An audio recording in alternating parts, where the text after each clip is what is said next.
বললাম দেখুন, তাহলে বিধানসভাতে যেটা বলেছেন পারফেক্ট বলছেন, আর যেটা করবেন সে পারফেক্ট করেন। সে জানে কি করলে কি হয়। তো ভিডিওটা দেখুন, পুরো ভিডিও দেখার পর বলবেন ঠিক বলেছি না ভুল বলেছি। একটা বাস্তবিকতা, মানুষকে কোনো ধমকি দেওয়া চমকানো উচিত নয়। একটা প্রধানমন্ত্রী মুখ্যমন্ত্রী যেই পদে থাকুক না কেন তাকে সম্মান জরুরি। নাম করে হোক নাই করে হোক তাকে সম্মান দেওয়া জরুরি। প্রধানমন্ত্রী মুখ্যমন্ত্রী এক সংস্থা, একজন পদ অধিকারীতে বড় পোস্টে, মানে কী বলা যায়, দেশের জন্য রাজ্যের জন্য যারা সেবা করে তাদের নাম বলাটা একটা ভুল। বিষয়টা দেখুন, ভালো লাগলে আপনারা বলবেন আর কমেন্ট করুন। আর আমার চ্যানেলকে আপনারা 8 নিউজকে আপনারা আগে বাড়ানোর জন্য সহায় করুন। নতুন চ্যানেল করেছি, যতটুকু পারি তাই যেন বলি। আপনারা সহযোগিতা করলে আমিও আপনাদের সঙ্গে সাথে থাকবো, এটাই আমার কাছে একটা আবেদন।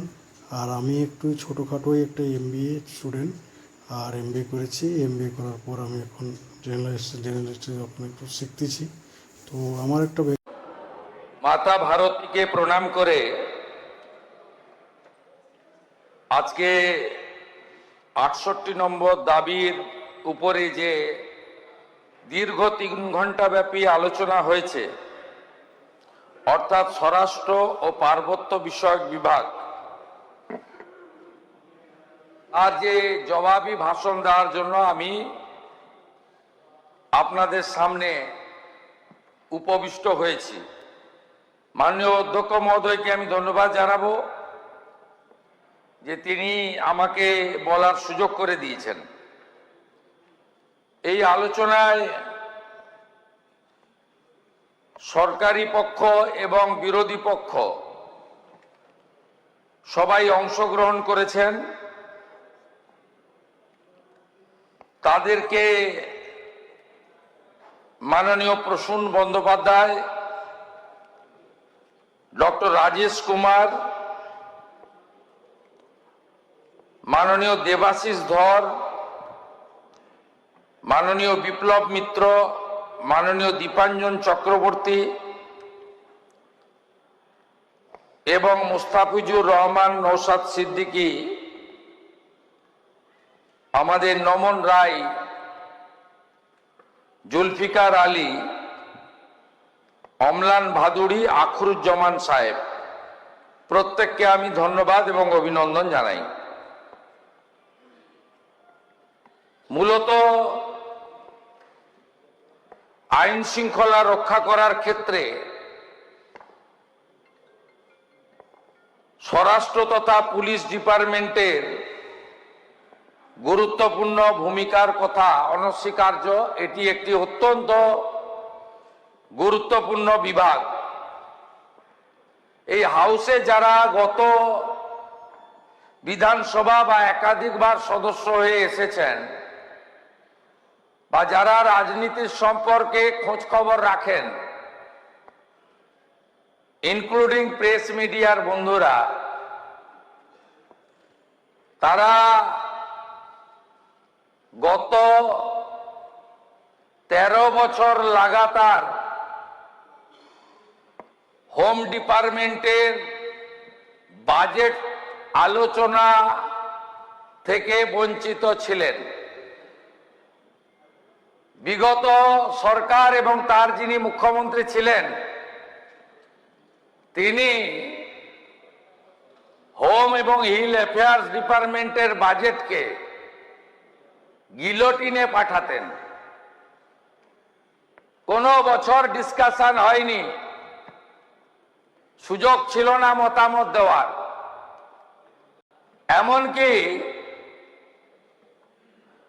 প্রশ্ন উত্তরেও উনি আসতেন না।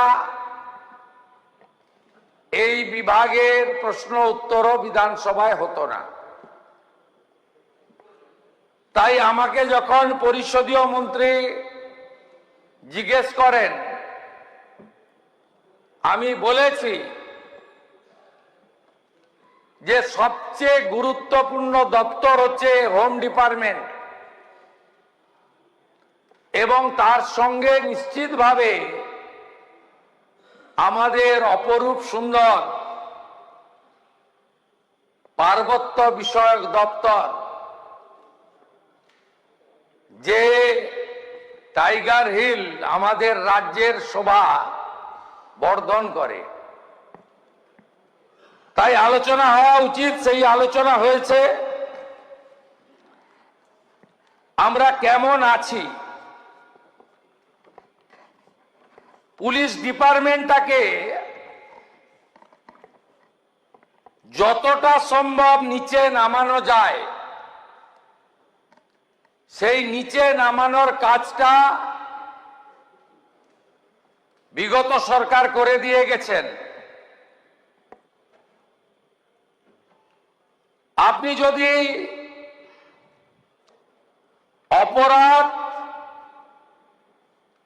অপরাধের ফার্স্ট ইনফরমেশন রিপোর্টকে রেকর্ড করা, তার ভিত্তিতে অ্যাকশন নেওয়া এবং চার্জশিটেড করে কনভিকশন করানো, এখানে যেমন জুডিশিয়ারির পার্ট রয়েছে, কিন্তু মূল ভূমিকাটা রয়েছে পুলিশের, ইনভেস্টিগেটিং এজেন্সির এবং ইনভেস্টিগেটিং অফিসারের। আপনারা শুনলে অবাক হয়ে যাবেন, এরা দেশের সংবিধানকে, ভারতবর্ষের পার্লামেন্টের আপার এবং লোয়ার দুটো হাউসকে, সবচেয়ে বড় মহামহিম রাষ্ট্রপতি মহোদয়াকে মানে না। গোটা দেশে ব্রিটিশের আইন চলতো, সিআরপিসি, আইপিসি। স্বাধীনোত্তর ভারতে সিআরপিসি, আইপিসি হয়নি, ব্রিটিশের তৈরি আইন। স্বাধীনতার পরে সরকার এসেছে গেছে,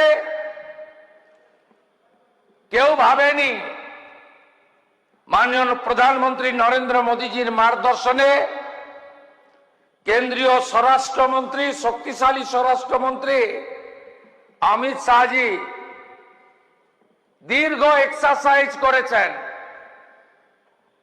একদিনের আলোচনা নয়, 2019 সাল থেকে 2023 গোটা দেশে সাজেশন, শুনানি, স্টেক হোল্ডারদের সঙ্গে কথা বলা, বারগুলো থেকে ওপিনিয়ন নেওয়া, সব সেক্টরের সঙ্গে কথা বলে 2024-এ ভারতীয় ন্যায় সংহিতা এনেছিলেন, কার্যকর করেছিলেন। আমরা আসার আগে পর্যন্ত পশ্চিমবঙ্গে ভারতীয় ন্যায় সংহিতা চালু করেনি। আমরা তো অবাক হয়ে গেছি, এমন একটি সরকার ছিল যে সরকার দেশের সংবিধানকে মানেনি। রাষ্ট্রপতি মহোদয়ের অনুমোদনে যে আইন রুলে পরিণত হয়েছিল তাকে মানেনি। আমরা বিএনএস চালু করেছি। ভারতীয় ন্যায় সংহিতা চালু হওয়ার পরে আমরা গত দুদিন ধরে, গত সপ্তাহে শনি রবি, ভারতের যশস্বী স্বরাষ্ট্রমন্ত্রী অমিত শাহজির পৌরোহিত্যে, আমার উপস্থিতিতে কেন্দ্র রাজ্যের সমস্ত ল এনফোর্সমেন্ট এজেন্সি, ভারত সরকারের স্বরাষ্ট্র সচিব থেকে রাজ্যের মুখ্য সচিব, বিএসএফ, এনআইএ, ইনকাম ট্যাক্স, আমাদের রাজ্যের যতগুলো উইংস রয়েছে, সিআইডি, সাইবার, ল, কলকাতা পুলিশ, রাজ্য পুলিশ, ল সেক্রেটারি, ব্যাপক আলোচনার মধ্য দিয়ে আমরা এই রাজ্যের অবস্থাটা অ্যাসেস করেছিলাম। সবগুলো তো বলা যাবে না, রোজগার মেলা আছে। আপনার অ্যাভারেজ দেখুন, ভারতবর্ষে পপুলেশন পুলিশের অ্যাভারেজ হচ্ছে 155। বছরের পর বছর ধরে নিয়োগ করেনি। কেন নিয়োগ করবে? পার্মানেন্ট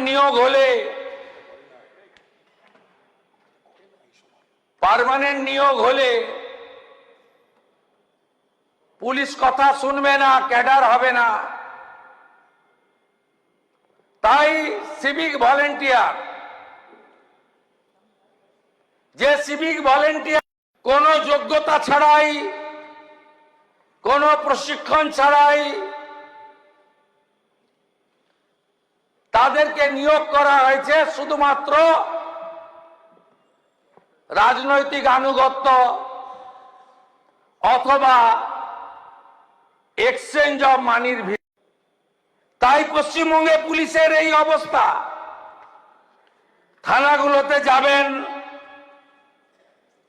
আমি কিছুদিন আগে পর্যটন নগরী দীঘাতে গেছিলাম। আইসি থানা, ডিএসপি আছে। বললাম স্ট্রেংথ কত? বলল 15টা কনস্টেবল। চালান কি করে? না, 400 সিভিক ভলেন্টিয়ার আছে।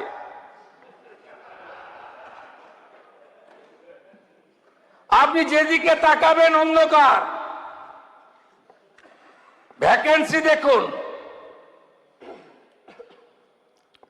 স্যাংশন স্ট্রেংথ অর্থ দপ্তরের 1,21,344, মানে ডিএসপি থেকে জুনিয়র কনস্টেবল।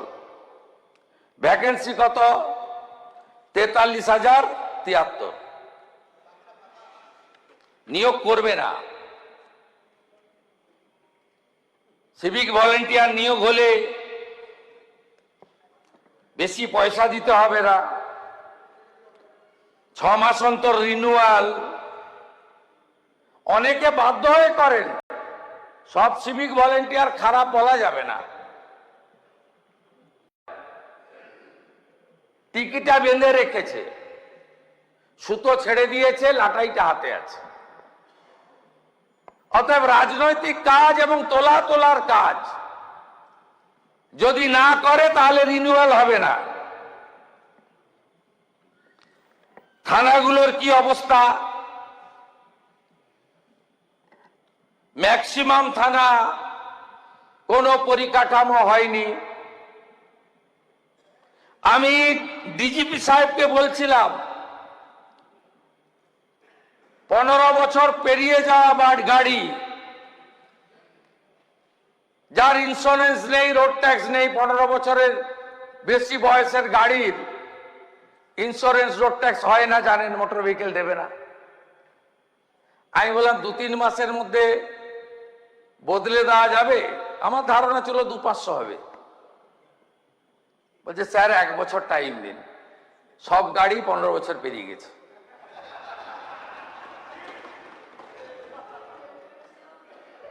যে কটা কনস্টেবল আছে তাদের না আছে ব্যারাক, না আছে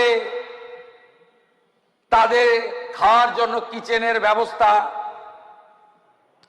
তারপরে তো ডিএ নাই, পে কমিশন নাই, বদলি নীতি নাই, ডাটা এন্ট্রি অপারেটর নেই। আধুনিক মডার্ন পুলিশ সিস্টেম কলকাতা পুলিশের কিছুটা আছে, বাকি রাজ্যের ভয়াবহ চিত্র। দাঁড় করাবেন কি করে? সবই জিরো। আর যা যা কাণ্ড করলেন,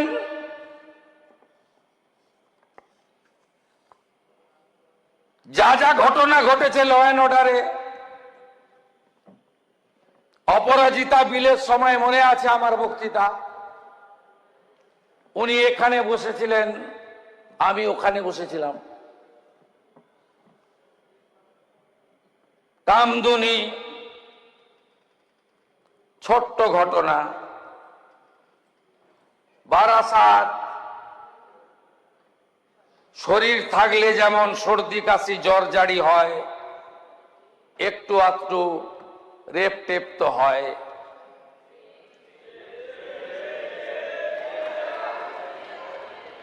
কাকদ্বীপের ঘটনা, ফুল রেপে 20,000, হাফ রেপে 10,000। হাঁসখালির ঘটনা, মেয়েটা অন্তঃসত্ত্বা ছিল। ময়নাগুড়ির ঘটনা, লাভ অ্যাফেয়ার্স। আরজি কর, ওর বাবা মা চাইলে তো 10 লাখ দিতেই পারি। এই তো ছিল নারী নিরাপত্তা।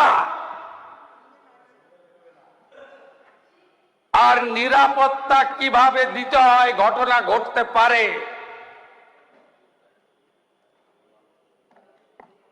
ঘটনা ঘটলে তাকে কিভাবে মোকাবিলা করতে হয়, বারুইপুরের একরত্তি ছোট্ট মেয়ে প্রমাণ করে দিয়েছে এই সরকার। যত স্তরে পুলিশের সঙ্গে আমার মিটিং হয়, সব জায়গায় আমার একটা কথা থাকে, আমরা কেউ ভারত পিতা বলি না, ভারত মাতা বলি। কোন মহিলা কন্যার উপরে কিছু ঘটলে কারোর নির্দেশের জন্য অপেক্ষা করবেন না, যাই করতে চান করে দেবেন। আপনাকে ঢাল হিসেবে প্রোটেক্ট করবে রাজ্যের মুখ্যমন্ত্রী।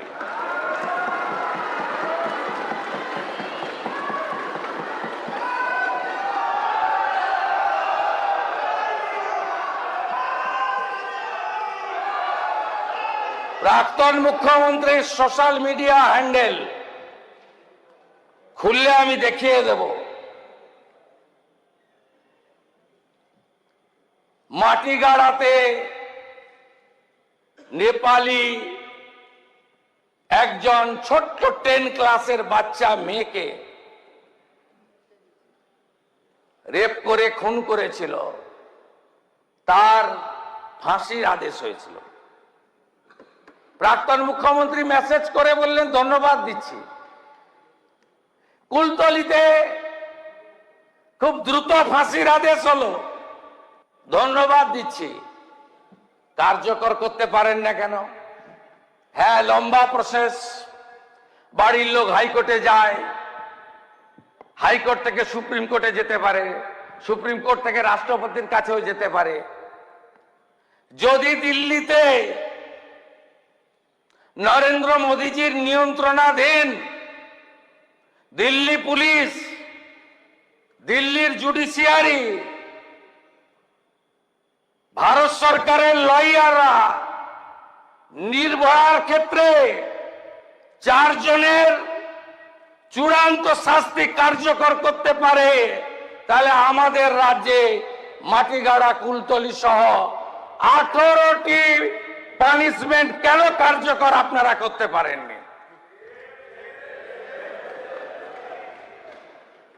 কোনো মনিটরিং নেই। যখন এলো মিডিয়াতে, ভাষণ দিয়ে তো খিচ মেরি ফটো, ব্যাস। এই করতে করতে রাজ্যটাকে রসাতলে দিয়েছেন। আমরা কি করছি শুধু দেখতে থাকুন। আমি আবারও বলে গেলাম,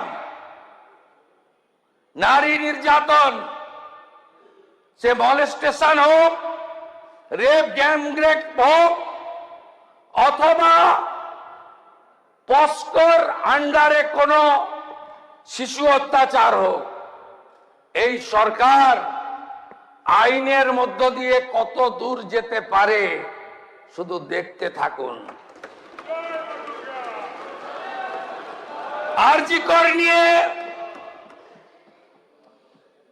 হাইকোর্ট, সুপ্রিম কোর্ট, সিবিআই অনেক কিছু, সে প্রসঙ্গে আমার এখতিয়ার নেই বলার। তো আমার কাছে যেগুলো ছিল সুযোগ, আমি প্রত্যেকটা করেছি এবং আগামী দিনেও করব। 3 আইপিএস অফিসার, তাদের মধ্যে তো একজন সিনিয়র মোস্ট এডিজি র্যাঙ্কের। খুব সহজ নয় বিষয়গুলো। সাসপেন্ড করতে গেলে চার্জ ফ্রেম করতে হয়, চার্জ ফ্রেম করতে গেলে মেটেরিয়াল লাগে। তো আরজি কর অভয়ার ক্ষেত্রে আমরা এসব ভাবিনি। দ্রুততার সঙ্গে 3 আইপিএস কে সাসপেন্ড করেছি। সন্দীপ ঘোষ বিরূপাক্ষদের মেডিকেল লাইসেন্স খারিজ করেছি।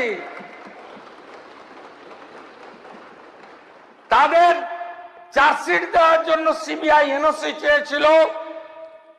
অপরাজিতা বিল যিনি এনেছিলেন, আগের মুখ্যমন্ত্রী প্রাক্তন, আমার কাছে ডকুমেন্ট আছে, তিনি 1 বছর ফাইল চেপে রেখেছিলেন। আর আমি 7 দিনের মধ্যে এনওসি দিয়ে দিয়েছি, যাতে সন্দীপ ঘোষ বিরূপাক্ষরা পানিশমেন্ট হয়।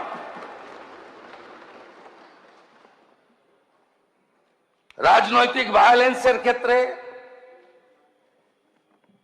আপনারা ভাবছেন 2011 সালে পরিবর্তন আসার পরে যেগুলোর উপরে দাঁড়িয়ে ক্ষমতা এসেছিলেন,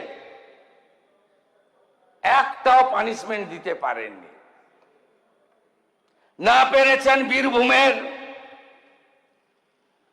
সুচপুরের বাসাপাড়া,